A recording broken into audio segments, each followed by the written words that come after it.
Welcome to the Impact Players Linking Shields podcast with your host, Warren Maynard and John Beasley. Our mission is simple, inspiring men to be great husbands, fathers, and leaders by equipping them to thrive in the relationships that matter most. Hey guys, welcome back to another edition of the Impact Players Linking Shields podcast. Impact Players is all about inspiring men to be great husbands, fathers, and leaders by equipping them to thrive in the relationships that matter most.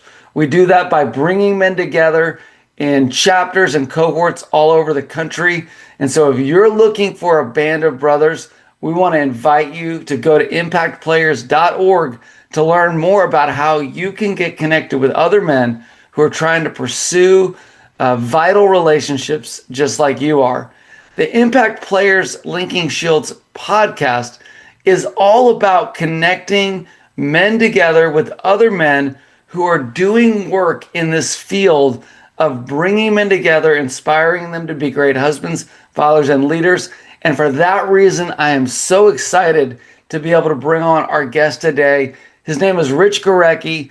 Rich is a middle of the country guy. He's a Chicago guy, but he's written an amazing book called Getting Out of Your Man Cave. He is the creator of the God Buddies website, and he's a husband, he's a father, he's a leader, so he is definitely an impact player.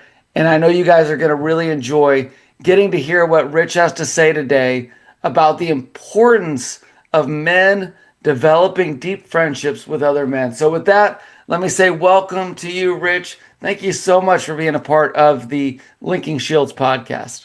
Yeah, thanks for the invitation, Warren. I appreciate everything that you're doing and the opportunity to talk to guys about making better friendships with other men. Yeah, and so we're going to talk a little bit about your book, Get Out of Your Man Cave. And of course, there's a lot that we could kind of dive into with that, because certainly one of the big issues in our world today and in our nation today for men is a sense of isolation. So whether it's a man cave, or it's an office, or it's, a room that they play video games in for hours on end.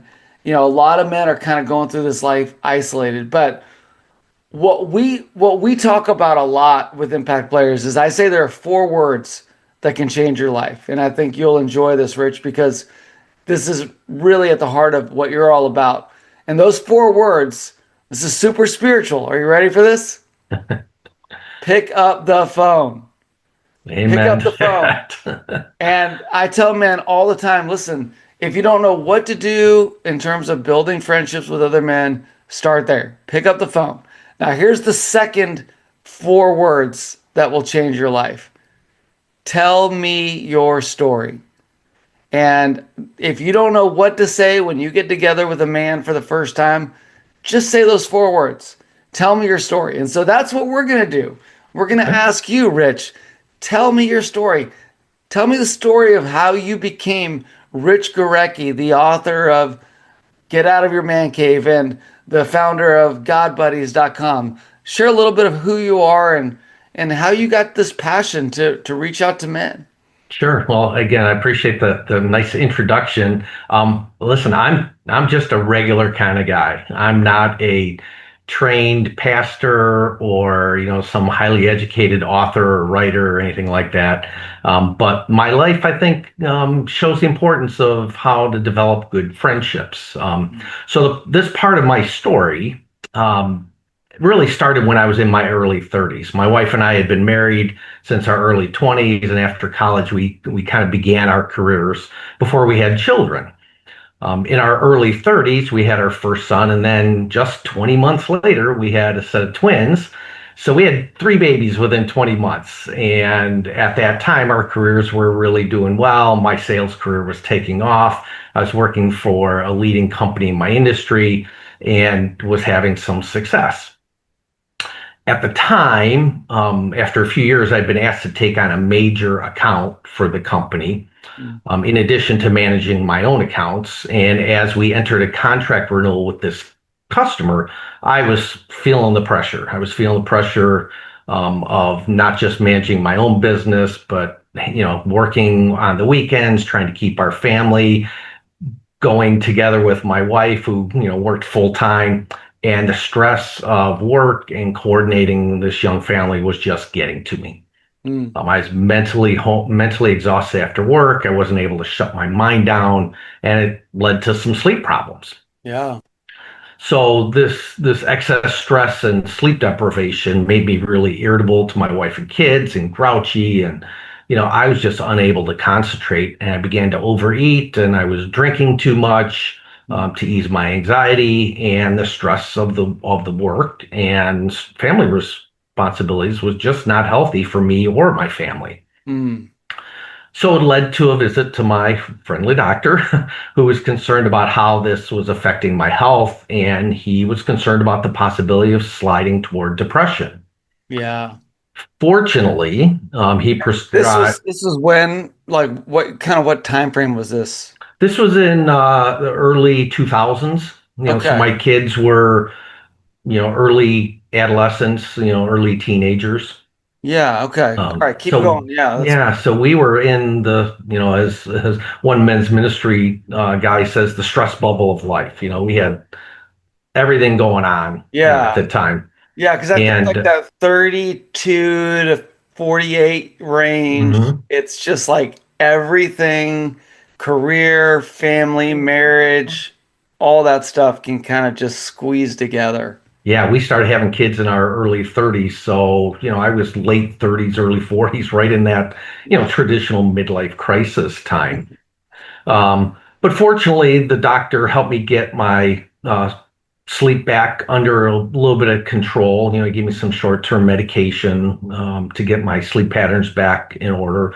But my at the time, my wife kind of strongly suggested Yeah. that I get something else on my mind besides work, and she suggests I get involved in our men's group at church.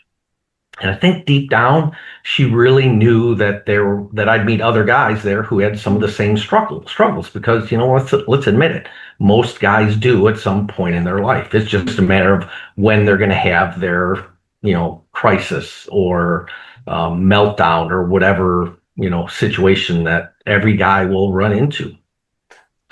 But in So that group, at this point, were you a regular churchgoer? Was this, was church a priority in your life at this time?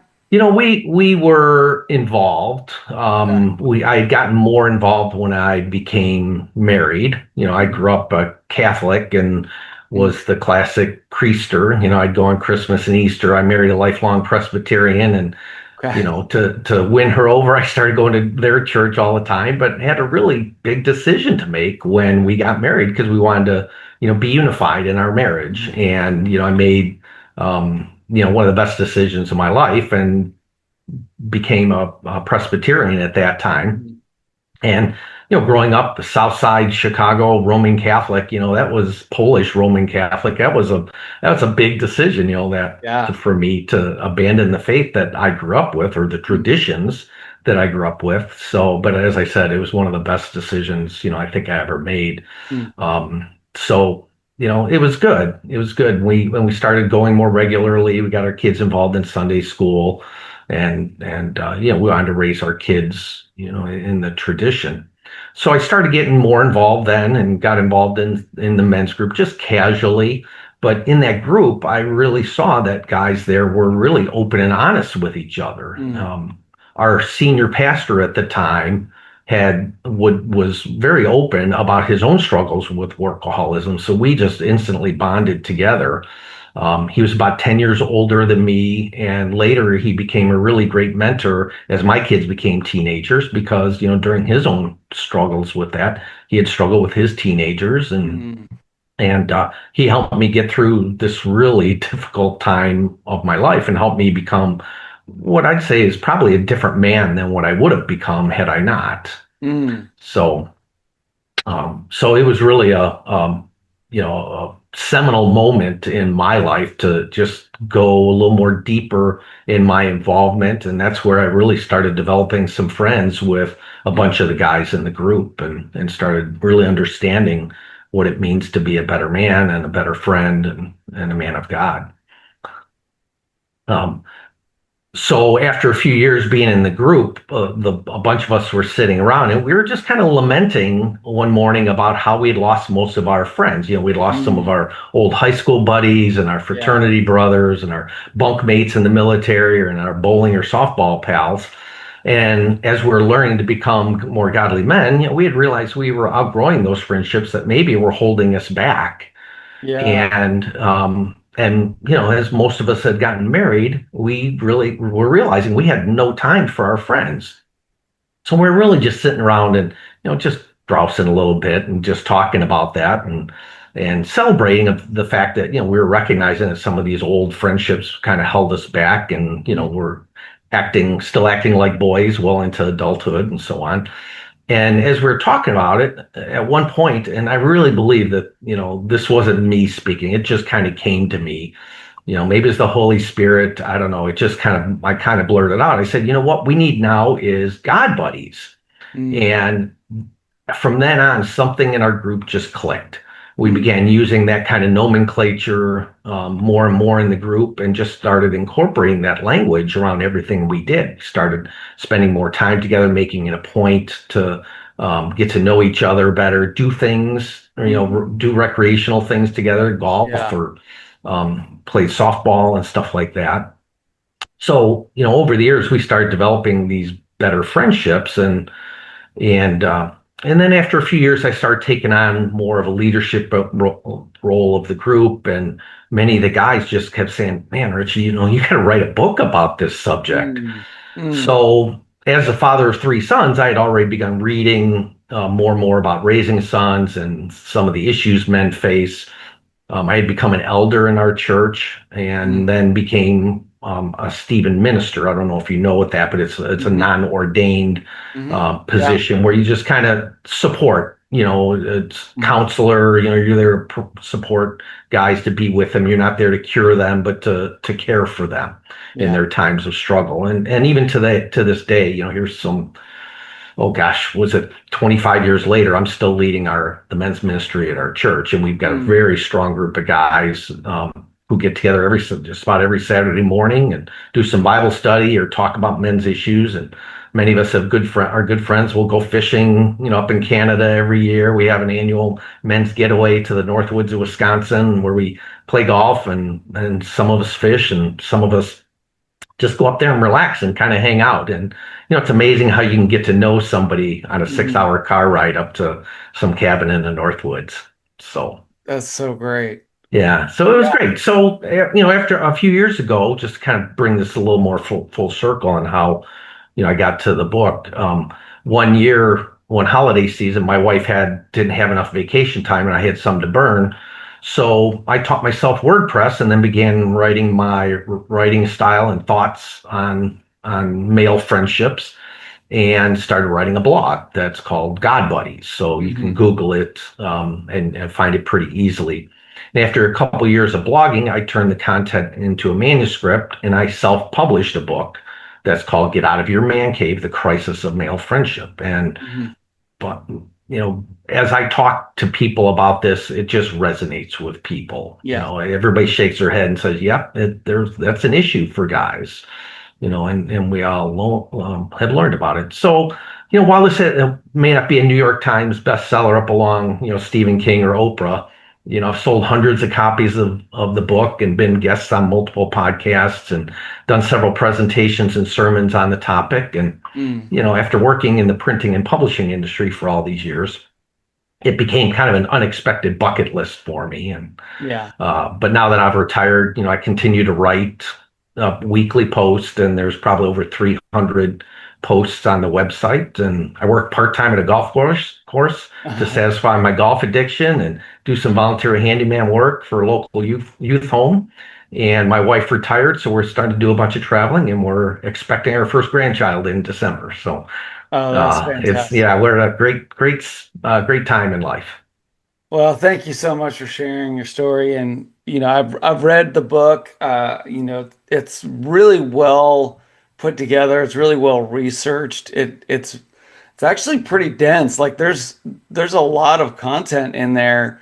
So I found myself like really enjoying like thinking through a lot of the different aspects and perspectives of friendship and what that means and how we live that out and different stages of friendship throughout life. And it really resonates with me and I think with the mission of Impact Players because, as I said in our introduction, our mission statement is to inspire men to be great husbands, fathers, and leaders by equipping them to thrive in the relationships that matter most. And that is clearly like what we're trying to move men towards.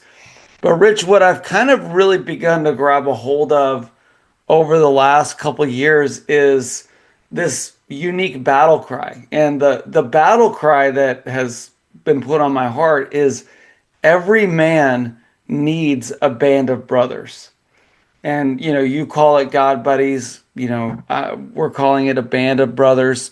But those men that you can turn to when you're under attack, you can turn to when you're wounded and you need somebody to help you on the field. You can turn to when you're in a bunker, or even just those guys that like you can celebrate the the victories in Hmm. your life. And part of my story that I often share is that and you talked about this a little bit a few minutes ago, Rich, that like um, you go through elementary school and you've got all these friends in middle school and high school, and you've got all these friends. You go to college and you got your dorm mates and fraternity brothers or whatever, Hmm. friends you develop on campus.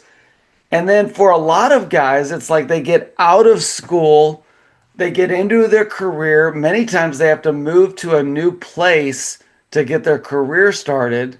They get Hmm. married, maybe they have their first or second child, and developing friendships with other men is just not on the priority list.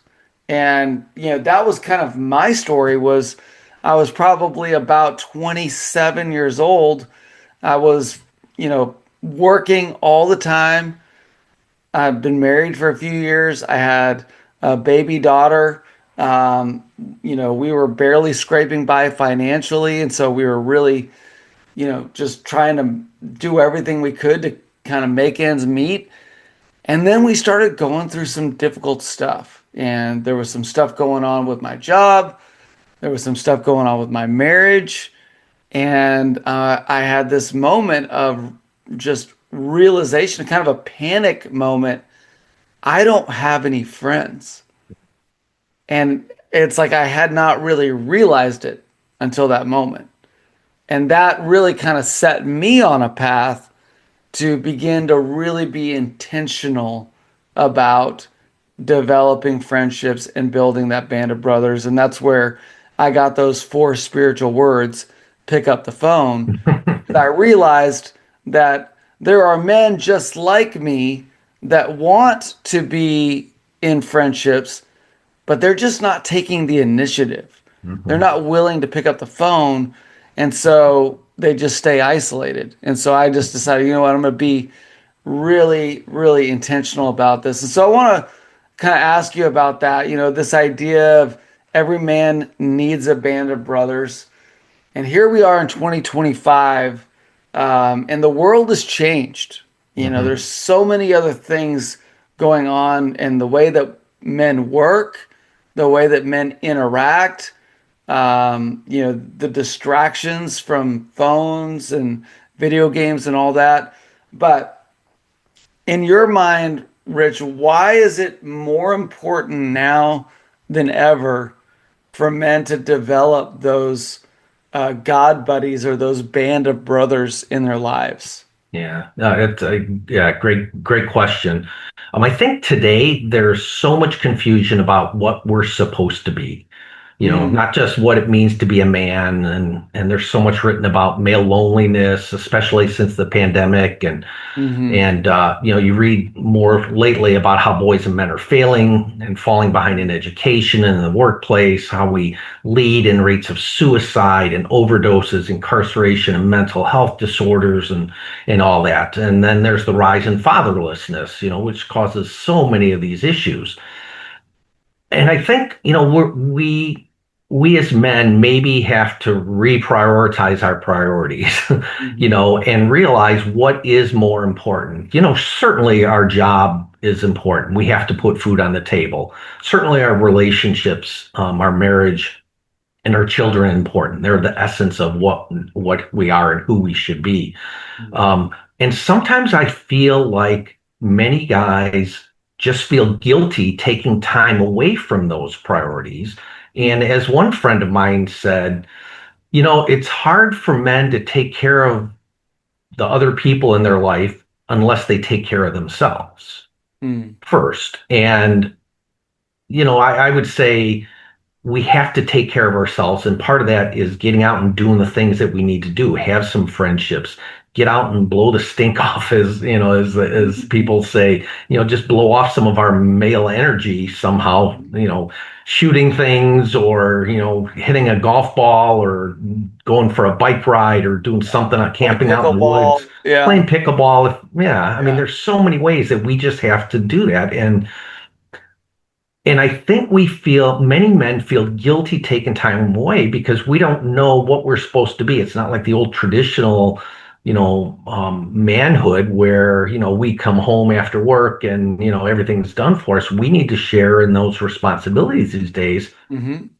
And it's hard to balance those priorities and know Yeah. where you help each other Yeah. find the time that you need to take care of each other, each other meaning your wife and your kids and stuff like that. And I just think most guys feel guilty taking that time away. I had one guy tell me when I invited him to go on our men's getaway. We don't call it a retreat, we call it getaway because it's Yeah. not overly spiritual. It's fishing and golfing and hanging out and Yeah. eating a lot of food. And he says, Rich, that sounds amazing. I just don't even have time for myself. He had a couple Yeah. young kids, and his wife and him both work. And that, I think, says a lot about the state of who we are today. We're just so crazy busy in Mm. everything.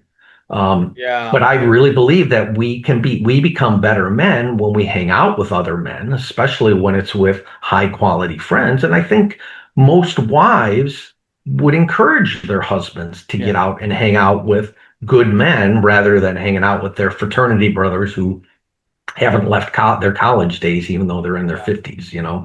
No, that's so true. And it's funny because, like when you see um, what men are doing today, and I mean, certainly there's some good reason behind it, but like men are spending hundreds, if not thousands of dollars on coaches and counselors, Hmm. and I mean, listen, I believe there's a place for coaches and I believe there's a place for counselors, but I think there's also a place for friendships. And I think a lot of the things that men end up spending, exorbitant amounts of money on for coaches and counselors could really be discovered simply through having some great, strong, godly friends, some Hmm. mentors, some men who have been down the road a little bit.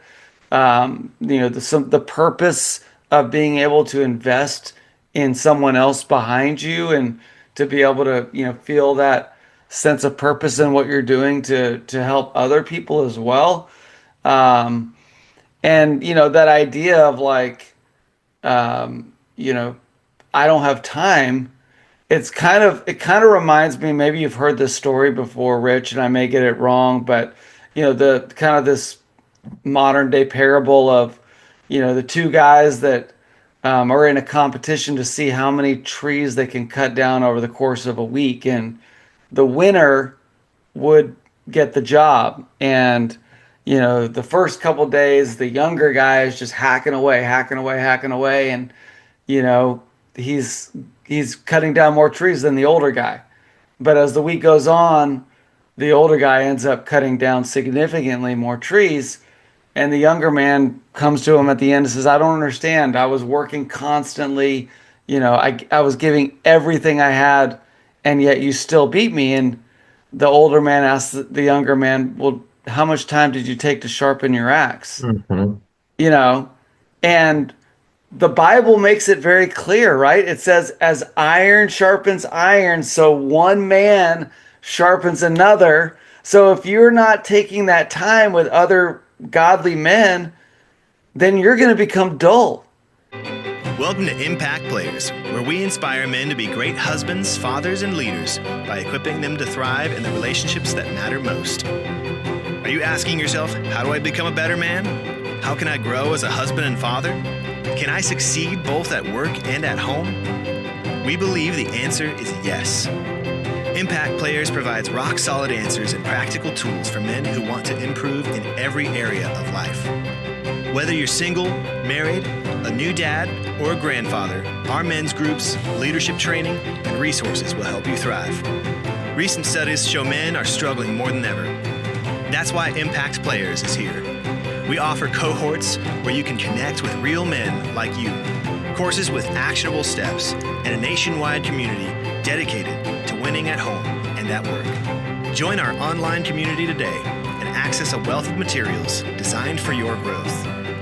Transform your life, impact your family, business, and community. Ready to get started? Visit impactplayers.org now. Be the man you are destined to be with Impact Players. Right. You're just hacking away at life and you're not getting anywhere because you don't have any men in your life to sharpen you.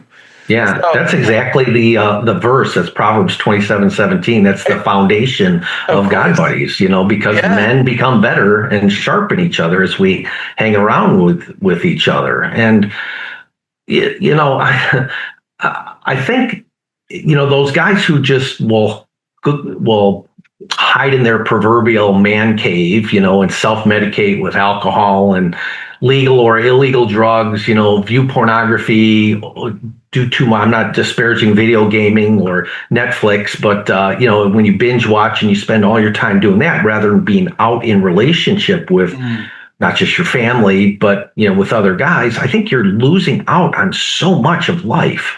Yes. And I just think surrounding yourself with a group of high quality guys who can kind of talk you off the ledge before you make decisions that could ruin you or your families is very healthy. Yeah, no, I agree.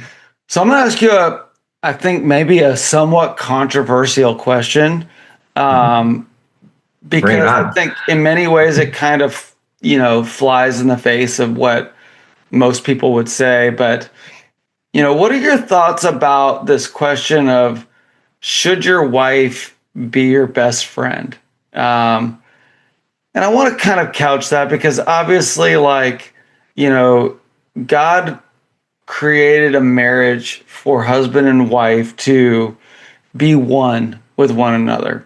Mm-hmm. And God created women and wives to be the helpmate, flesh of my flesh, bone of my bone, the helpmate, and so this is not a matter of me saying, should there be anyone who has a more intimate relationship with you as a husband?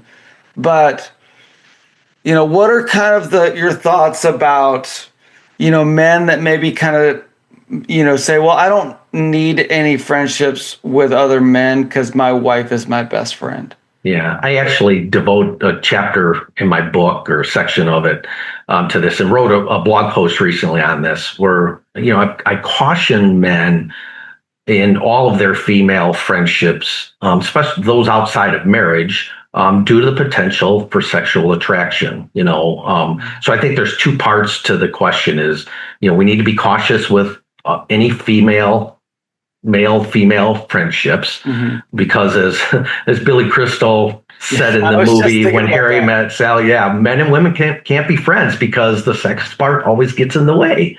Yeah. And I just think it's risky to have a platonic friendship with female coworker or a neighbor. So you just have to, it's not that it can't be done, but I think you just have to be careful. Yeah. But in that same post, I also indicated that I think your wife should not be your only best friend. Many social commentators and sociologists and historians believe that this expectation for your wife to be your best friend is more of a modern day phenomenon that began in the last generation. And but in recent surveys, it shows that 60% of men, when asked who their best friend was, would name a married couple. And on the flip side, 2/3 of women named another woman as their best friend. And I think what that shows is that, most guys don't have any guy friends. Right. And sadly, it supports the research that show that in the last 30 years, the majority of men have lost a lot of their friendships. Back in 1990,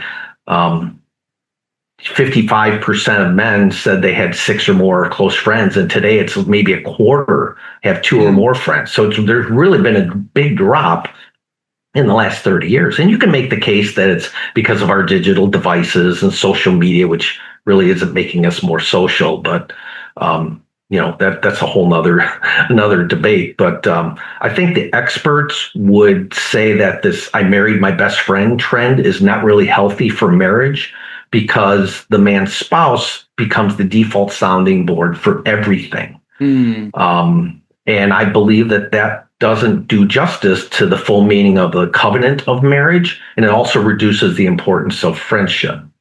Yeah, no, that's good. And what I've found, and I've tried to share with other men, in addition to everything that you've just shared, is that, who do you go to when you're having trouble in your marriage if your best friend is the person that you're having trouble with? Right. Right. And I mean, if you're married long enough, there's probably going to be a stretch, weeks, months, or years where you really need to talk to somebody about your marriage. And if you don't have those male friends, and godly male friends and wise male friends that can, speak to you in those, I think that's when the isolation really becomes painfully, they become painfully cognizant of, oh no, I've kind of painted myself in a corner relationally, and now I'm in trouble. Yeah. I like to talk about this kind of stuff in genderalities, as I call it. Most men, while our wives are, and again, this is a genderality, most women are wanting to share their day and talk and just unload on you and have you just listen. But most of us guys, we just tend to limit our discussions about work because, it could cause some insecurity or discomfort in the marriage, especially if we're having problems with work. And she's worried about you getting laid off or changing jobs that you may have to take, less money for, or, and if there's anything that has an interaction with another woman at work, that could cause some uncertainty in your marriage. So I think men really do need an outlet where they can talk through those issues of marriage and their family and their career. They need that inner circle of mature, emotionally mature male friends who understand them and that will not break their confidentiality. I want to be really clear, though. Your wife should absolutely be one of your closest friends. Yes. She's your ally, your confidant, but she should not be your only best friend. Yeah. And your very close friend, because every man needs a best friend, because men just get men, right? We understand the issues, whether it's problems at work, because we're so defined by our jobs, and most women don't get that. There's certainly lots of women who are career oriented and many men who have the secondary job or are stay-home dads, and that's a great thing because they're spending time with their families. But most of us guys who are defined by our jobs, we throw ourselves into it and can be so consumed. They also don't get how guys are wired visually and can be so easily attracted to a good-looking female at work or in the neighborhood, and the surveys will show that like 2/3 of guys will report that an opposite sex friendship or relationship like that will result in an affair. Mm. So I think that goes into why it's risky to do that. And then certainly with money, men can become more risk takers. Mm. I've certainly seen that in my marriage, So I think, you may want to have another guy that you want to bounce that idea about purchasing a new boat or get that sports car or even that trendy investment idea. Run it by another guy that you admire before you present it to your wife, and certainly before you go out and spend that money. Definitely, yeah, for sure. No, that's so good, and I love that term, genderalities. That's great, And so I think that there are probably some men who may listen to this that they're thinking, okay, I get it. Like I need to develop some deep friendships with other men, but where do I find these mythical best friends and this almost imaginary group of band of brothers? Because the guys that I talk to, we never get beyond fantasy football or talking about the Chicago Bears or talking about the weather or politics, or what's going on with our neighborhood HOA. We just kind of tend to keep things surface level. The guys at church, I see them, but I don't really know if I can trust them with the things that I'm really struggling with. So, walk us through, like, how does a guy really get started down the path of developing truly authentic friendships with other men? Yeah, great question, and sorry for the shameless plug again about the book. But there's at the end of each chapter, there's kind of personal reflection questions, so you can do it on your own. It really helps you dive into your own receptivity to making new friendships. And then there's some small group study questions at the back that you can talk through with a bunch of your buddies, whether it's your men's group at church or just a group of buds, that you want to talk through things. But I think there's actually a bit of a formula for male friendships, and not to make things formulaic, but I think most male friendships begin by finding some commonality. As you said, it could be your favorite sports team. Maybe your kids are on the same soccer team or in the same ballet class. And you see them week after week and, hey, bud, how you doing? And it's all surface level stuff. Right. But then as we start hanging out with each other a little bit more, we may realize that we have a second thing in common. Maybe it's that we went to the same school, or our wives know each other, or, we work in the same industry. It could be a variety of things, but there's a second commonality, and that second commonality kind of starts to build chemistry for you as with another guy, and that may bind you together, kind of like the epoxy glue. You got to mix two things together to form that real bond. That's a good way to start a friendship. You have two different things in common, and you start to form kind of a casual friendship. And maybe start doing some things together after that. You go out golfing, or you go out for an occasional beer, a cup of coffee or something. You may develop into a good friendship. Friendship takes time. This isn't something that hey, a couple cups of coffee together, or the next 6 weeks, we're going to build this really deep, authentic friendship. Friendships take time, just like anything. Like, I like to golf, and they say it's something like 200 hours to change your golf swing. And I think there's a parallel to building friendships. They take time. But I really think that at the good friendship level, if you don't invest a lot of time, that's where most friendships plateau. And, we never let that guy get close enough where he can say, hey, do you always talk to your wife that way? When you're out and you pick up the phone and somebody will say, hey, what are you calling for? Don't you know I'm busy? And it's like, really? What, do you always talk to her that way? Or somebody, you may not let anybody close enough to you to know some of your real struggles, because guys, we put on a mask, we hide behind that so much. And many guys will even deflect things. Oh, my wife says I've got that I work too much, but that's just part of what the job does, even though they may have a workaholism or drinking problem or something like that. But, sometimes and rarely will guys call each other out, or somebody will open up and say, hey man, I I had really admired you. We built this friendship over the last, year or so. I really admire you, and I am really struggling with my kids, Yes. or I am, developing what I think could be an emotional affair with this neighbor that, I'm the stay-home dad, and I see her out all the time, and we've chatted over coffee across the fence and stuff like that. I'm really teetering toward that.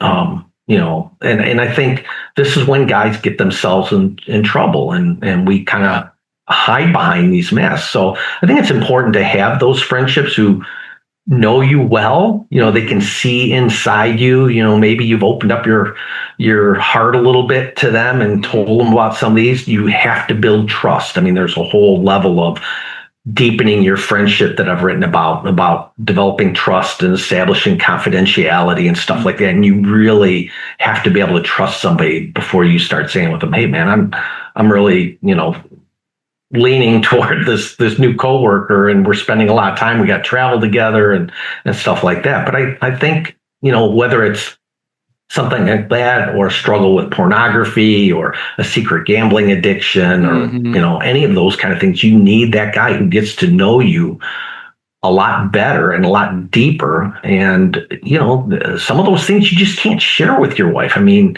if you've read anything about pornography, the immediate reaction of most wives is they think that they're not good enough, or it's something wrong that they're doing and stuff like that. And a lot of times that's not the case. It's just right.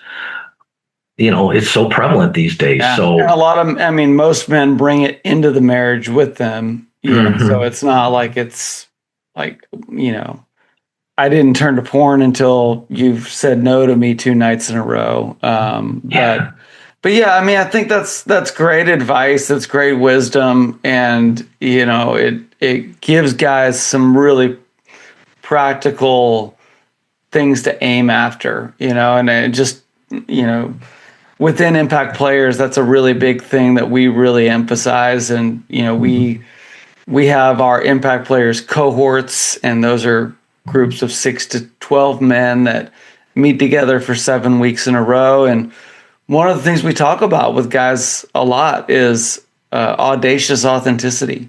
And for us, what that means is, being so sincere and honest with one another that we tear down every imposter syndrome and take off every mask that we've been wearing and pretending for that time together. And we've just found that, I was telling my wife this actually just the other day, because we had a cohort that just started, and on the very first night, guys were opening up and sharing some really deep, profound struggles and things about themselves. That's rare.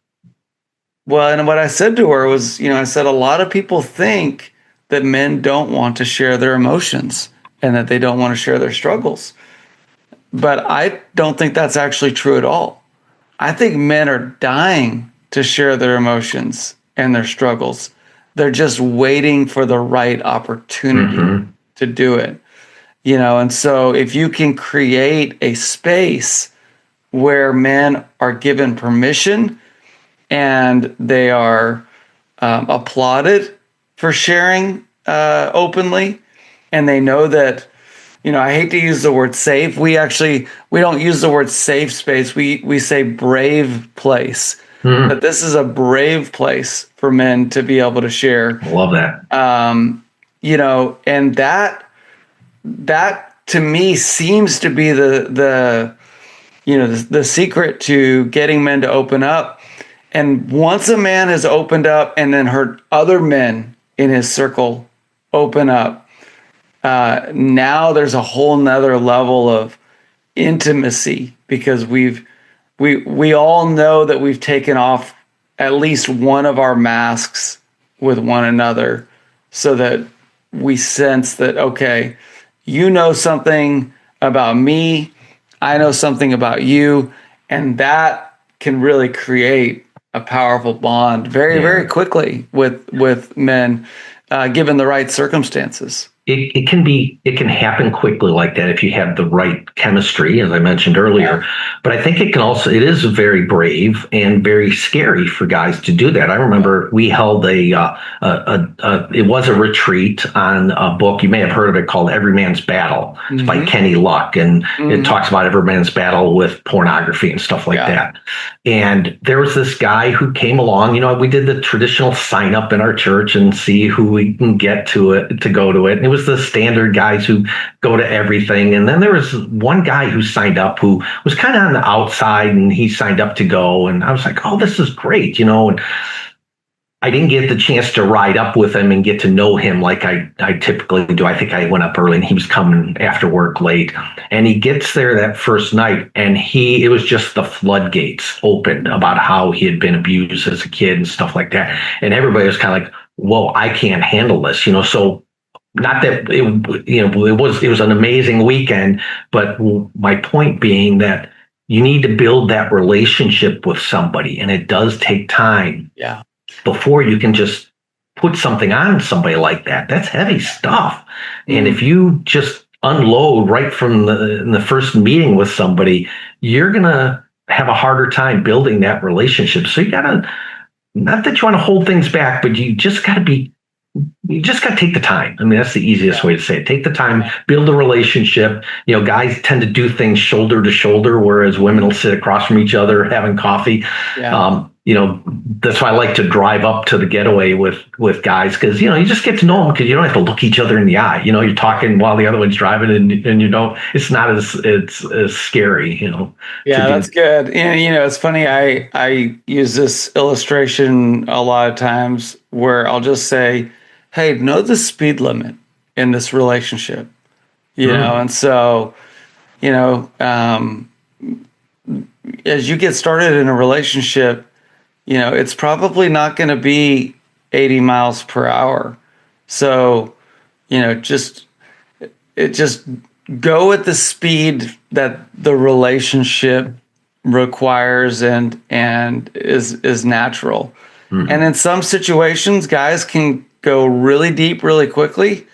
And then others, it can take months or years for men to really open up. Yeah. And that's part of the, as followers of Christ, we know that like the Holy Spirit is the one that really helps us to know what we should be expecting in that particular moment. But Rich, this is so good. I want to honor our time. So as we kind of wrap this up, maybe just, is there any kind of just resounding message that you want to share with the men? And then how can men, follow you and support the work that you're doing with, God Buddies and Get Out of Your Man Cave? Yeah, thank you for that opportunity. I think the big takeaway that I would leave people with is, don't feel guilty taking the time away to make and develop friendships. Reach out to that man you admire. Maybe somebody a little bit older than you who's been down the road. He can offer some wisdom. But take the risk and reach out to somebody, because if I, as an older guy, reach out to you, you may be on your heels, even though you may want to do that. So take the risk. I think your wife would welcome you hanging out with a high quality guy, rather than just being out drinking all night and getting home at 2 a.m. and stuff like that. So take the risk, invest the time in each other. I had one guy who also was struggling with workaholism, and every Friday we made the commitment to just text each other. Hey, it's time to go. I'm on my way out. Are you leaving yet? We kind of made it a game for each other, and we'd call every so often. He's moved out of the area, but we still talk to each other every so often and stuff like that. So invest time, make it a priority. Maybe you got to put your phone down a little bit more, or, maybe not watch that ball game every night of the week, but, invest the time, make it a priority, and just allow that friendship to develop with the right guy. for us who are believers in Christ, pray about it, pray that the right guy is going to be put in front of you. One of the questions I get asked a lot is, do you have to be a godly man or a believer in Christ to do this, to have these kind of friendships? And I think these principles apply to everybody, a secular friendship, a good friendship. It takes time to develop those, but I really think that what differentiates a very good friendship from a God buddy is one that is where men share the desire to be more like Christ. And you know what? The world can use a lot more guys who are more like the only perfect man there ever was in this world. And I think those would be the big takeaway. I would love if everybody who sees this podcast subscribes on my blog. I don't turn around and sell names or use it to sell anything. You can buy my book on the website. You can go to Amazon. I would be forever grateful for people to buy it. I would love it if people bought multiple copies. You can get a discount, or on the website, you can contact me for a signed copy of the book. And I'd welcome the opportunity to speak, whether it's, in person or on a Zoom call, and just host a conversation with some of your groups. I'd like to get the message out. I'm not in this to make a bunch of money. It's just on my heart, and God's using it in ways that I never thought would happen. And I hope that if I can save one guy from some of those deaths of despair, or, from ruining his marriage with an affair or something, by helping him develop better friends, I'm all for it. That's really where my passion is these days. I love it. Well, Rich, thank you so much for being on the Linking Shields podcast. And I certainly feel a sense of kinship and camaraderie with you. I think that the heart that God's given you for men, and the heart that God has given us with Impact Players for Men is certainly very, very united. And so we would love to just continue to be able to serve together in whatever way that comes out. But we're grateful for you. And I hope every man does take advantage of the opportunity to go subscribe to the God Buddies website, pick up a copy of Get Out of Your Man Cave. And if you can utilize Rich for your next, talk, retreat, whatever that might be, give him a shout. And I think you'll be glad you did. So with that, we're going to go ahead and wrap things up. Thank you guys for being a part of the Linking Shields podcast. Be sure to subscribe and like and follow and all that cool stuff. And we will look forward to seeing you guys next time. Thank you. Thank you for joining us for the Impact Players Linking Shields podcast. We hope you're inspired to become a better husband, father, and leader. Don't forget to subscribe to our YouTube channel, leave a 5-star review, and hit the notification bell so you never miss an episode. Stay connected and continue your journey with us. Visit impactplayers.org for more resources and updates. Thanks for being a part of the Impact Players community. Keep thriving in the relationships that matter most.